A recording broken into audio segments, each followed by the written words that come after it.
মাগরিবের নামাজের পরে হাসবুনাল্লাহু নি'মাল ওয়াকিল এই দোয়াটা যদি 33 বার করে পাঠ করতে পারে, আল্লাহ পাক নগদে তাকে 4টা পুরস্কার দান করে দেয়। যেরকম সুবহানাল্লাহ।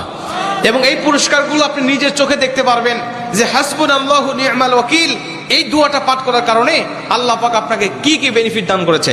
1 নম্বরে আল্লাহ পাক আপনার দুশ্চিন্তা, আপনার টেনশন আল্লাহ পাক দূর করে দিবে। আপনি যতবার দুশ্চিন্তায় থাকেন না কেন, আপনার টেনশন আপনাকে একদম শেষ করে দিচ্ছে। আপনি যদি হাসবুনাল্লাহু নি'মাল ওয়াকিল মানে আল্লাহ আমার জন্য যথেষ্ট, আল্লাহ আমার জন্য অভিভাবক হিসেবে যথেষ্ট, আপনি যদি দোয়া করতে পারেন, আল্লাহ পাক বলেন যে আমি আল্লাহ পাক তার টেনশন, তার দুশ্চিন্তা একেবারে দূর করে দেই। এটা হলো প্রথম নম্বর বেনিফিট। দ্বিতীয় নম্বর বেনিফিট হলো যে এই দোয়াটা যদি কোনো ব্যক্তি নিয়মিত পাঠ করতে পারে, রাসূল সাল্লাল্লাহু আলাইহি ওয়াসাল্লাম বলেন যে আল্লাহ রাব্বুল আলামিন তার বিপদ আপদ বালা মুসিবত আল্লাহ পাক দূর করে দেয়। এটা আল্লাহ পাক নিজেই তার জন্য সাহায্যকারী হয়ে যায়। বিপদ আপদ বালা মুসিবত তার সামনে আর কিচ্ছু রাখে না। আপনি যত হাসবুনাল্লাহু নি'মাল ওয়াকিল পাঠ করবেন, তত আল্লাহ পাক আপনার সামনে থেকে বিপদ বালা মুসিবত দূর করে দিবে। এটা হলো 2 নম্বর।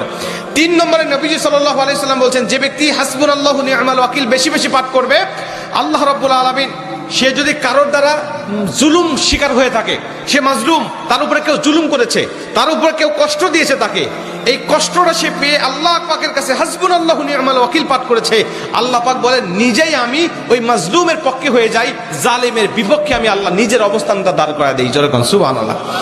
ভাই, আল্লাহ যদি আপনার পক্ষে দাঁড়ায় যায়, আপনার কিছু লাগে? আল্লাহ যদি আপনার জন্য সাহায্যকারী হয়ে যায়, কিছু লাগে? আপনাকে কোন জালিম আপনার উপর জুলুম করছে, আপনি হয়তো বা সেই জালিমের কাছে আপনি কিচ্ছু না, একেবারে তুচ্ছ, কিন্তু আল্লাহ তো তার থেকে অনেক বেশি শক্তিশালী। আল্লাহ পাক বলে যে আমি তখন ওই মাজলুমের পক্ষে দাঁড়া যাই, ওই জালিমের বিপক্ষে দাঁড়া যাই, আমি আল্লাহ আমার নিজের মতো করে আমি তখন বিচারটা শুরু করে দেই। যেরকম সুবহানাল্লাহ।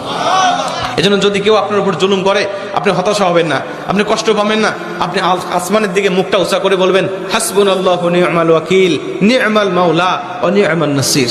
আপনি এই দোয়াটুকু শুধু পাঠ করবেন, দেখবেন যে আল্লাহ পাক আপনার সব হতাশা, সব দুশ্চিন্তা, সব টেনশন আল্লাহ পাক মুহূর্তের মধ্যেই আল্লাহ পাক আপনার দূর করে দিয়েছে। যেরকম সুবহানাল্লাহ।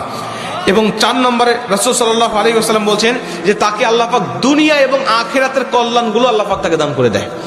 দুনিয়াতে যত কল্যাণ, যত খারাপই আছে এগুলো দূর করে দেয়, কল্যাণগুলো আল্লাহ পাক দান করে দেয়। আবার আখিরাতের যত কল্যাণ লাগবে আপনার সব কল্যাণগুলো আল্লাহ পাক আপনাকে দান করে দিবে। আল্লাহ পাক আমাদের সবাইকে এই 4টি ফজিলতগুলো পাওয়ার আশায় হলেও আল্লাহ পাক আমাদের সবাইকে এই হাসবুনাল্লাহু নি'মাল ওয়াকিল এটা মাগরিবের পরে 33 বার, অনেক মুহাদ্দিস বলেছেন ফজরের পরে 33 বার, যদি কোনো ব্যক্তি 11 বার পড়তে চায় সমস্যা নেই, কিন্তু 33 বার পড়তে পারলে সবচেয়ে ভালো ফলাফল পাওয়া যায়। আপনারা অধিকাংশ 33-এর অধিক পড়লেও কোনো সমস্যা নেই। এক কথায় যে ব্যক্তি হাসবুনাল্লাহু নি'মাল ওয়াকিল বেশি বেশি পাঠ করবে, আল্লাহ পাক তাকে এই ফজিলতগুলো দান করবে। যেরকম সুবহানাল্লাহ।